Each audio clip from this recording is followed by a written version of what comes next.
This Muslim brother from Pakistan came with the question of the main objection of Muslims to Christianity, that is, the doctrine of the Trinity and divinity of Jesus Christ. He could not wrap his head around the concept of Trinity because it is not mentioned in the Bible. He also failed to understand how Jesus can be human and God at the same. Watch how Dr. Nabeel answers his question perfectly. I had the exact same questions when I practiced Islam. First, I want to point out you are absolutely right. The term Trinity is not used till the end of the 2nd century. Although the Latin word Trinity was coined by Tertullian around the year 200, the reference to 3 persons of the Godhead appeared by the end of the 1st century in the works of Clement of Rome. What is the doctrine of God called in the Quran? In Islam, what is the doctrine of God called? Tawheed. Tawheed. Is that in the Quran? No, the word Tawheed is a derived word from Ahad. Alhamdulillah, good. So you understand, the word Tawheed is not itself in the Quran. Notice here that Dr. Nabeel was not afraid to approve the questionnaire where he's correct. Also another point, in doing apologetic, we need to know the background of the person, their worldview and belief system. That's why it's so important to study the religions of the world.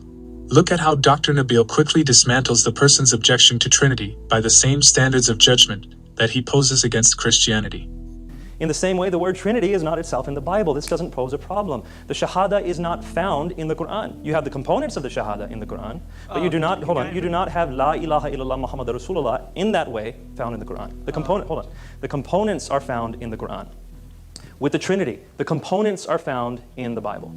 Here are the components of Trinity in the Bible: baptism of Jesus, transfiguration of Jesus, Jesus' own testimony in the Gospels, and the Apostles' own testimony. The word Tawheed does appear in the Hadith. Oh, that's great, but it's not in the Quran. Narrations of the Prophet. And the Hadith is much later. So we're looking at you asked for the Bible, and we have within the early canonical tradition, people calling God a Trinity in the early canonical tradition. In fact, much closer to Jesus' time than the Hadith were to Muhammad's time. Dr. Nabeel is absolutely on point because the Quran was written around the period of 610 to 632. The Hadith were orally passed down and collected around 8th and 9th century, generations after the death of Muhammad. On the other hand, the earliest Gospel, that is, the Gospel of Mark, was written as late as 66 to 70. This is acknowledged and accepted by majority of New Testament scholars.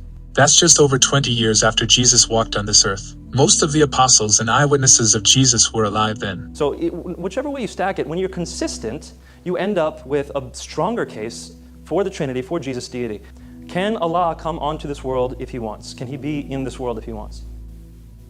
I wouldn't think so. Note here that if he admits to Dr. Nabeel's proposition, he has no ground for his argument. You wouldn't think so. So Allah's omnipotence is limited. He can't come onto this world. It's like basically Allah Ta'ala cannot do logically fallacious thing. Like He cannot create a square circle, right? Mm-hmm. Because that's something logically fallacious. But how do we know that's what this is? That Allah but how do we know that's what this is? Because, for example, in Surah Al-Imran, when Allah is talking to Moses, it says in Surah Al-Imran, I think it's Surah Al-Imran, it might be Surah 18, but double check, that Allah, as He spoke to Moses, Allah was in the bush. Allah was in the bush. So if you want to say that meant something else, well, you're going to have to argue with the Quran on that one. It seems to be pretty clear that Allah can emanate His voice from a physical place. He can be in a physical place in a sense. In the same way, I don't believe that God coming to this earth limits His omnipotence. It's not a limitation of His omnipotence. Jesus has taken on flesh. Just to reaffirm Dr. Nabeel's point, in Christian theology, theologians refers to this as the kenosis of Christ, or the emptying of Christ's divine power found in Philippians 2, where Christ took on the form of a human being and became obedient to death, even death on the cross. Again, while I was practicing Islam, when this hit me, it hit me like a bolt of lightning. The claim Son of God, according to Jews at that time, was not anything divine. Adam was called the Son of God. Solomon was called the Son of God. In the Psalms it says, "You are gods."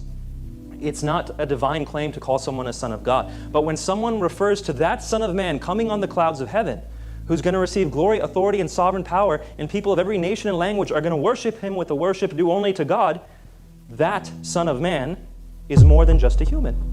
Many Muslims and even Christians still have this notion about the Son of God and Son of Man wrong. Not only that, many Bible teachers tend to use Gospel of John to prove the divinity of Jesus. Nothing wrong in that. But Dr. Nabeel, being a competent Bible scholar, brings the earliest Gospel, that is, the Gospel of Mark, to prove the divinity of Christ. And so when you see that Jesus' claim is found there in Mark 14:62, it's found in all the Gospels, and every time Jesus uses the term Son of Man, He's alluding to that.